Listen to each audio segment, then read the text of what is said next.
Excusez-nous. Bonjour. Vous êtes sûrement du quartier? Pas du tout. Pas du tout. Non. Vous êtes peut-être intéressé quand même par l'information qu'on distribue? Donnez, je Voilà. apprécierai. On fait partie de l'amicale des écoles de l'aéroport C'est bien. et on n'organise pas nous, c'est une conférencière qui va venir nous faire la conférence sur ce qu'était la Cité Jardin. Ah. En fait, elle est toute en travaux, on y perd un petit peu nos repères, mais elle a toute une histoire. Donc en fait, pour amener la curiosité. C'est pas signe de jeunesse. Oui, mais c'est aussi signe d'histoire. Bien sûr. Donc voilà. Voilà, merci. Donc, au revoir.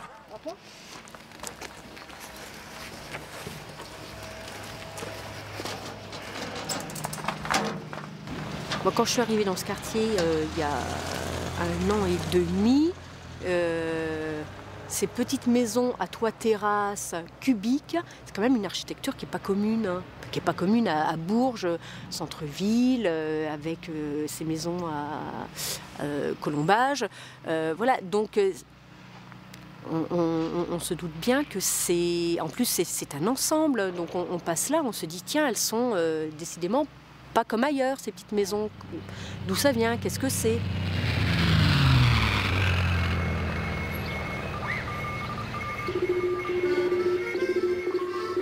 On va visiter elle. Alors, le 32. le 32, oui. Ah bah non, enfin, c'est le 32 normalement, Et c'est le 36 qui est ouais, pas on avait dit que restauré. c'était sûrement le 32 restauré Oui, parce que et on va aller au la porte, 36 il est parce que brûlé. le monsieur m'a donné rendez-vous au Le 36. 36. C'est bon? Alors, ici, ben, c'était la salle à manger. La salle à manger, la cuisine. Avec la cheminée Voilà, avec la d'époque. cheminée, parce que quand les pavillons Fallait étaient quand même- construits, les gens se chauffaient au bois. Au bois, bah oui. Il n'y avait pas d'autre mode de chauffage, donc après il a été rajouté le chauffage. Le chauffage. Je- plus tard. c'est la seule amélioration qu'il y a Oui, eu, qu'il y a eu depuis là. depuis la construction de ces pavillons. D'accord. Vous allez par ici? Voir la cuisine? Voilà, donc petite cuisine. Donc la cuisine, comment elle vous apparaît la cuisine? Petite. C'est très petite, hein? Il n'y a pas de salle de bain, il n'y a pas de choses comme ça dans ces maisons. Et est-ce qu'il y avait bien quand même un bac à douche ou pas? Il n'y avait pas de bac Pas à de bac douche. à Pas de douche bac à non plus. douche. Donc en fait, tout se Tout à faisait fait. ici. C'est vrai. D'accord. Les gens ils se lavaient ici. Ils se lavaient ici. Voilà, ça, c'est ce qui se faisait dans le temps. Quand je me suis mariée en 1936, eh bien, j'étais montée avec mon mari pour avoir un logement.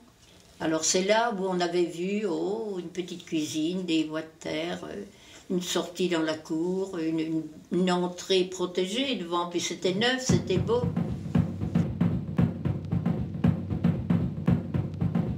Et puis alors c'était moderne hein, à l'époque.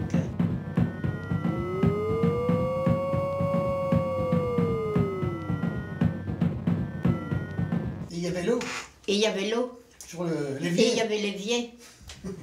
Voilà. Alors que moi, à l'époque, j'allais encore tirer l'eau au puits, dans ma cour.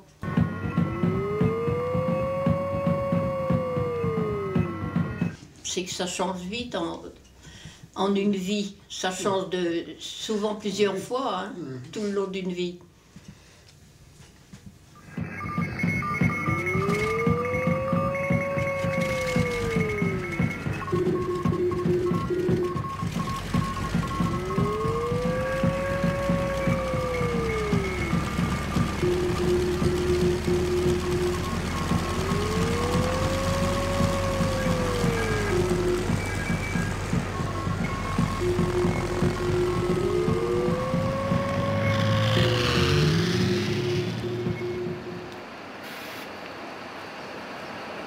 Dans la seconde moitié du 19e siècle, il y a quand même un problème qui émerge, qui est celui du logement de ce qu'on appelle les classes laborieuses, dont beaucoup sont liés à une émigration des gens venant des campagnes.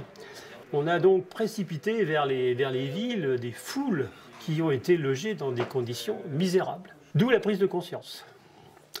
Alors cette prise de conscience va se traduire par, je dirais, par des actions. Il y a des philanthropes, mais vous avez des philosophes, vous avez des hommes politiques aussi qui vont réfléchir et même proposer des solutions.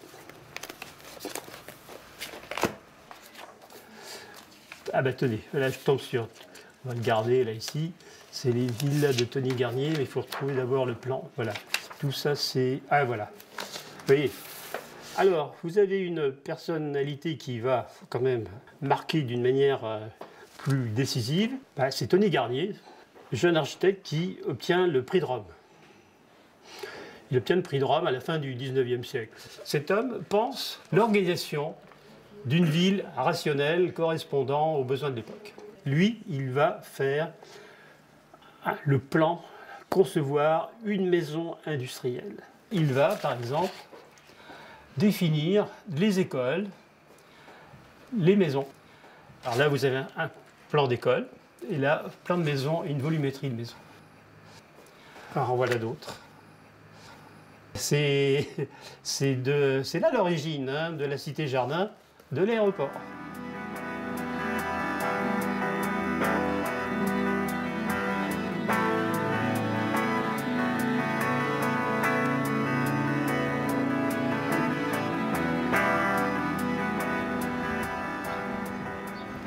Alors, une cité-jardin, c'est un concept anglais qui vient d'Ebenezer Howard, qui l'a décrite dans son livre en 1898, Garden Cities of Tomorrow. C'est un concept de ville nouvelle au départ, qui regrouperait des logements et des espaces verts. C'est une sorte de fusion entre l'urbain et la campagne, pour une vie plus hygiéniste, plus rurale, où il y aurait également la force de production des usines, mais qui seraient rejetées à l'extérieur de la ville, entourées d'une ceinture verte, où tout le monde aurait sa maison et son jardin.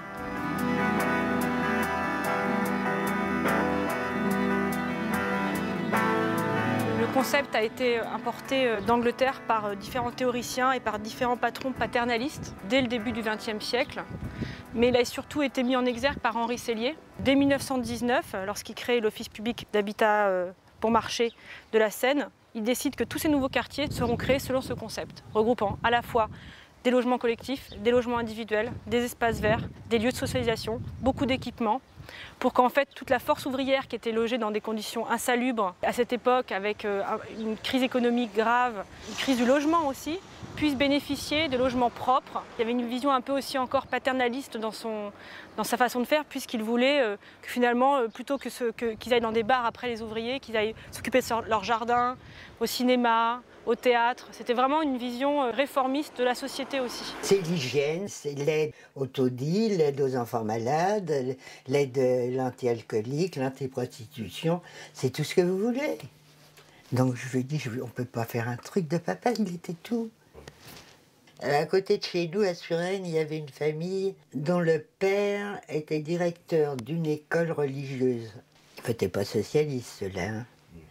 Ils étaient à toutes les manifestations. Et leurs amis les reprochaient. Ils disent, mais c'est pas le socialiste qui vient voir, c'est l'homme. C'est ça? Ça vous dit tout.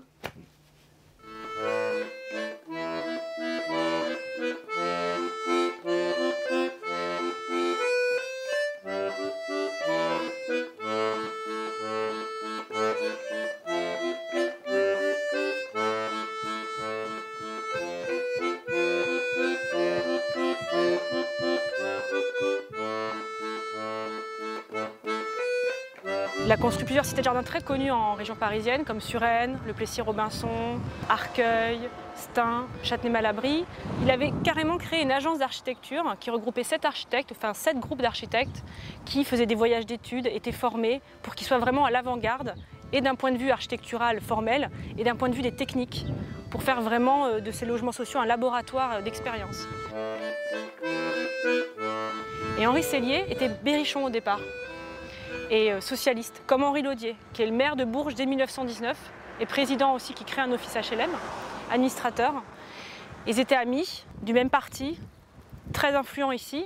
Et finalement, quand Henri Sellier a développé toute son idée de banlieue jardin en région parisienne, il a transmis le goût de la réforme et de ce type d'architecture à son ami Laudier qui était à Bourges.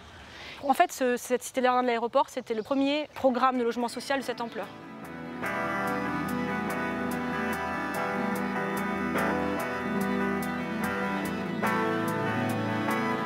Quand quand même à Bourges, à ce moment-là, vous avez eu vraiment toute une série de réactions remarquables. Hein. Bon, vous avez les Jardins des Prévichaux, qui est quand même... vous avez la Maison de la Culture, l'Hôtel-Dieu, l'implantation des usines d'aviation et les cités-jardins, parce qu'il y a eu des choses au Moulon et puis il y a eu des choses à l'aéroport. Et c'était quand même c'était phénoménal quand même l'effort de construction pour une ville qui était quand même une ville assez moyenne, hein, de tous ces grands projets. Il y avait un état d'esprit qui était quand même assez novateur. Donc il y aura 2 cités-jardins à Bourges, la cité-jardin du Moulon, qui est dans les quartiers nord, et la cité-jardin de l'aéroport ici. Et au même moment, les usines Henriot, l'aéroport et les usines d'armement s'installent ici.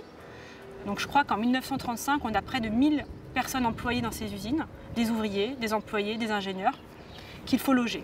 La cité de l'aéroport, on n'a pas le choix. Elle est intégralement liée à l'usine Henriot, elle est intégralement liée au passé aéronautique depuis la création de la plateforme de Bourges jusqu'à nos jours maintenant.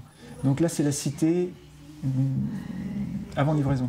Les fenêtres ne sont pas encore posées ou sont à peine posées sur le premier étage. Et on a notre magnifique cathédrale.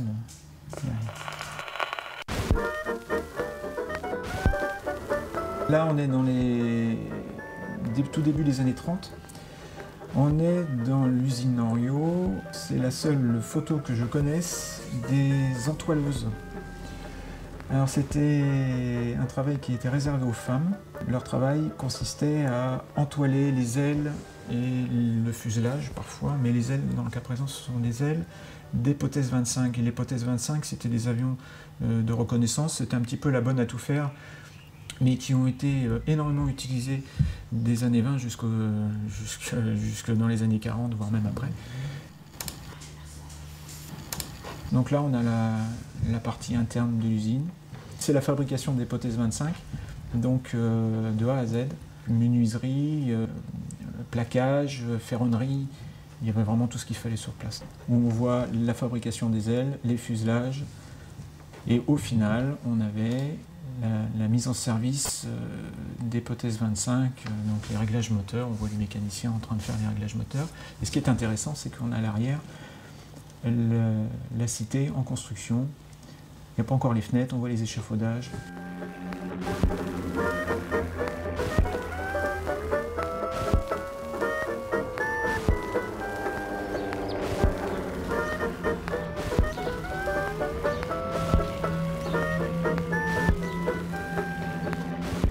En fait, il y avait 5 types de logements individuels sur la cité-jardin. Là, c'est les premiers logements les premiers logements individuels construits sur cette cité. Donc là, on voit que c'est des logements jumelés sur 2 niveaux.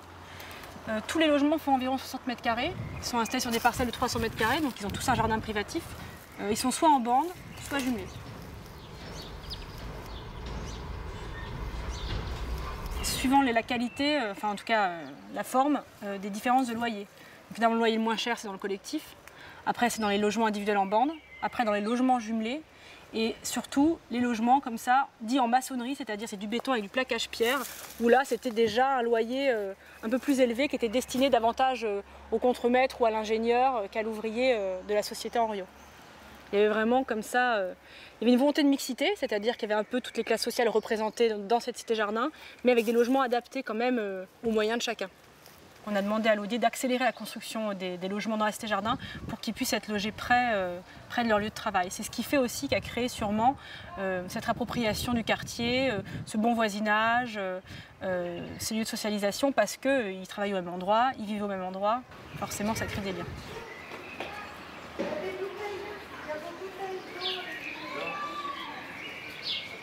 Ouais, mais ce qui serait bien, c'est parce qu'on avait pris plein de photos de tout ce qui existe maintenant. Tu sais, des restaurations. Donc, ce qui serait bien, c'est qu'on ait une partie habitat de ce que tu as découvert là dans la cité-jardin et peut-être faire une partie avec les restaurations qui ont été faites.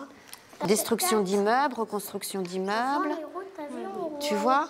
Enfin, c'est pour qu'on puisse utiliser ce que vous avez pris comme photo. Hein. Enfin, j'aimerais faire les images ouais. en marquant non rénové, en rénovation et rénové. D'accord. Ok, pour voir les étapes. D'accord. Pour voir ce que ça va devenir, ce que c'était. D'accord, ok. Donc tu mets là. J'ai dit que j'aimais les téléphotos, oui.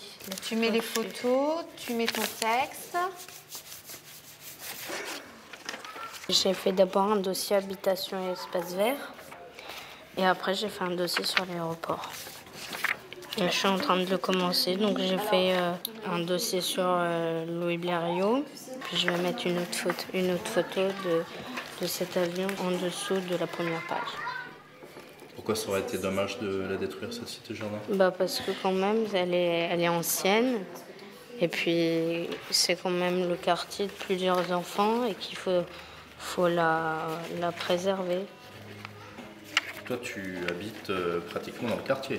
Oui, j'habite avenue Marcel-Glen. Tu t'y plais? Oui.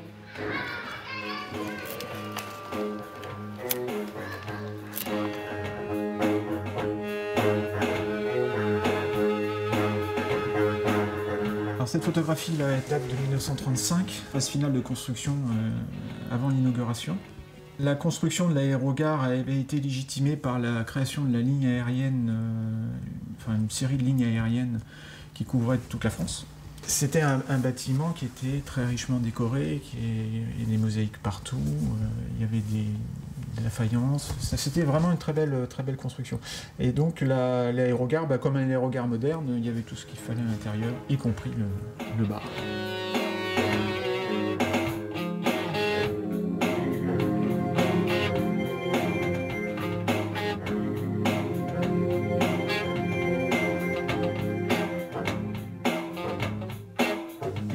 Cet aérogare n'aura pas vécu vraiment très longtemps parce que au moment de la guerre et sous l'occupation allemande, elle va donc être détruite.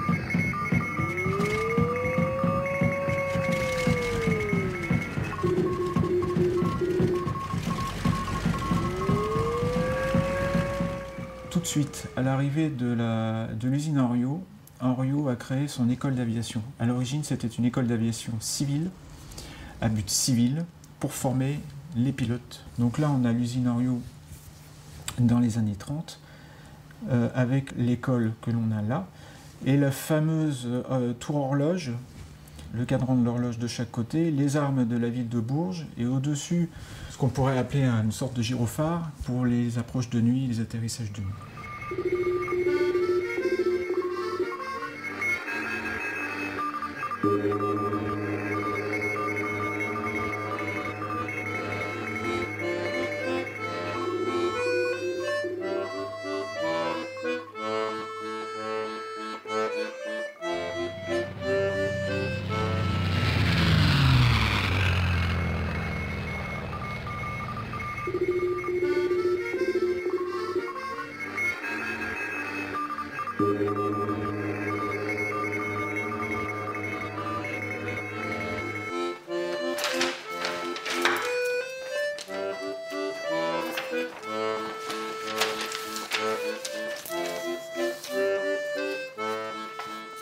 De ces établissements Henriot-là, il y avait un personnage très connu qui était Marcel Eglen.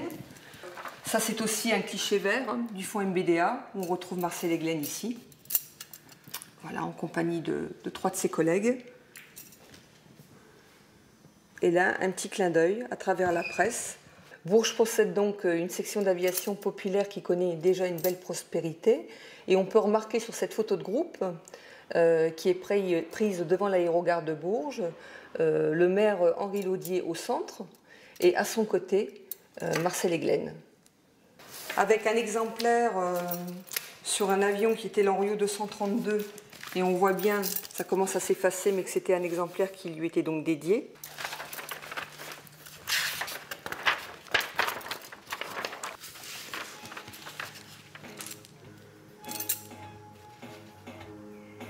À savoir que très souvent, le premier vol c'était toujours Marcel Eglen qui le menait. Et ils étaient essentiellement 2 pilotes, Eglen et Briveau.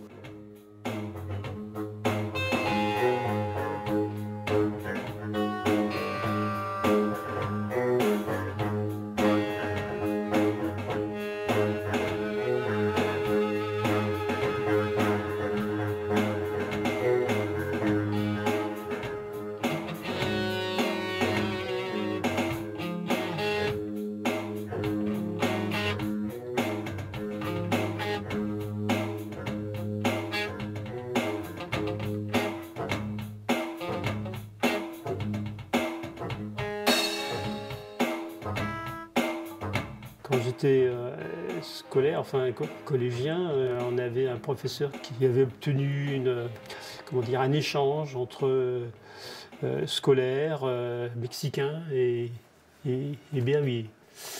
Et moi, qui déjà voulais être architecte, j'avais pris de Bourges, non pas le palais Jacques-Cœur, la cathédrale et ces choses-là, j'avais pris le Bourges moderne.